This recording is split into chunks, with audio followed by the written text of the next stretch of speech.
হযরত উমর রাদিয়াল্লাহু তাআলা আনহু-এর শাসনামলে একদিন দুজন লোক এক বালককে টেনে ধরে নিয়ে আসলো তার দরবারে। উমর রাদিয়াল্লাহু তাআলা আনহু তাদের কাছে জানতে চাইলেন, ব্যাপার কি, কেন তোমরা একে এভাবে টেনে এনেছো? তারা বলল, এই বালক আমাদের পিতাকে হত্যা করেছে। উমর রাদিয়াল্লাহু তাআলা আনহু বালকটিকে বললেন, তুমি কি সত্যি তাদের পিতাকে হত্যা করেছো? বালকটি বলল, হ্যাঁ, আমি হত্যা করেছি, তবে তা ছিল দুর্ঘটনাবশত।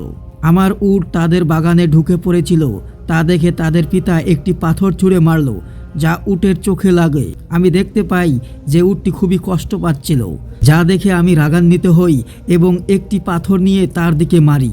পাথরটি তার মাথায় লাগে এবং সে মারা যায়। উমর রাদিয়াল্লাহু তাআলা আনহু দুই ভাইকে বললেন, তোমরা কি এই বালককে ক্ষমা করবে? তারা বলল, না, আমরা তার মৃত্যুদণ্ড চাই।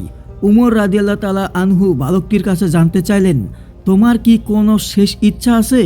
বালকটি বলল, আমার আব্বা মারা যাওয়ার সময় আমার ছোট ভাইয়ের জন্য কিছু সম্পদ রেখে যান, যা আমি এক জায়গায় লুকিয়ে রেখেছি। আমি 3 দিন সময় চাই, যাতে আমি সেই জিনিসগুলো আমার ভাইকে দিয়ে আসতে পারি। আমার কথা বিশ্বাস করুন। উমর রাদিয়াল্লাহু তাআলা আনহু বললেন, আমি তোমাকে বিশ্বাস করতে পারি যদি তুমি একজন জামিন জোগাড় করতে পারো, যে নিশ্চয়তা দেবে যে তুমি ফিরে আসবে। বালকটি দরবারের চারদিকে তাকালো, এত মানুষের মধ্যে কেউই তার জামিন হলো না। সবাই নিচের দিকে তাকিয়ে রইল। হঠাৎ দরবারের পেছন থেকে একটি হাত উঠল। কার হাত ছিল এটি?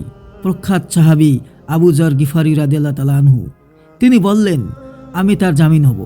চিন্তা করুন, জামিন মানে হলো যদি বালকটি ফিরে না আসে তবে আবু যর গিফারি রাদিয়াল্লাহু তাআলা আনহু এর শিরচ্ছেদ করা হবে।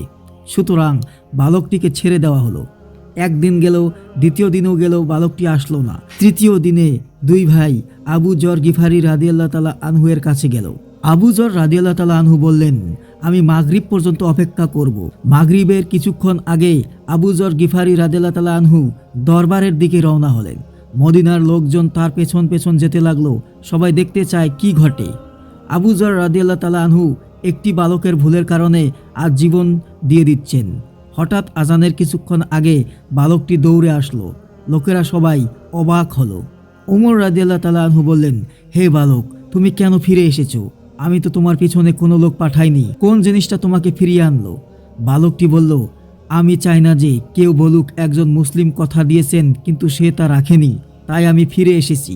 উমর রাদিয়াল্লাহু তাআলা আনহু আবু যর রাদিয়াল্লাহু তাআলা আনহুকে বললেন, হে আবু যর, তুমি কেন এই বালকের জামিন হলে?